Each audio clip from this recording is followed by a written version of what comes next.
आज होती कार्तिक पौर्णिमा आणि संध्याकाळी मी नैवेद्याला बनवली होती केळीचा शिरा.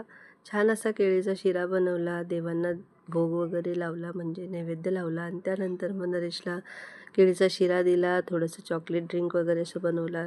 रांगोळीवर दिवे वगैरे लावले आणि आम्ही दोघंजणं निघालो शिवमंदिरात दिवे लावण्यासाठी. आणि आमच्या अंगालम्माच्या इथेही जायचं होतं म्हणजे कुलस्वामीच्या इथे, पण जाणं शक्य नव्हतं. नरेशला जॉबला पण जायचं होतं. आणि त्यानंतर मग शिवमंदिराच्या इथे आल्यावर खूप सारी गर्दी होती आणि मीही पूजा करायला घेतली.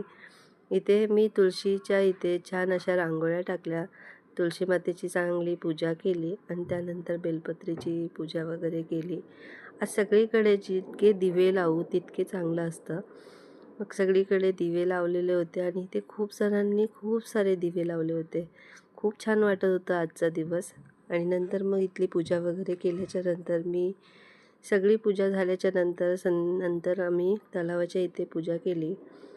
दिवा वगैरे लावला घीचा आणि त्यानंतर सगळी पूजा झाल्याच्या नंतर मग आम्ही निघालो. तर निघतानाही खूप छान असं वाटत होतं. अजिबात थोडंसं थांबूसं वाटत होतं, अजिबात निघण्याचं मन नव्हतं. नंतर मग आम्हाला निघाले चांदोमामा आणि चांदोमामांचं दर्शन घेऊन आम्ही निघालो आमच्या घरी. असा होता दिवस. भेटूया नवीन व्हिडिओमध्ये. बाय.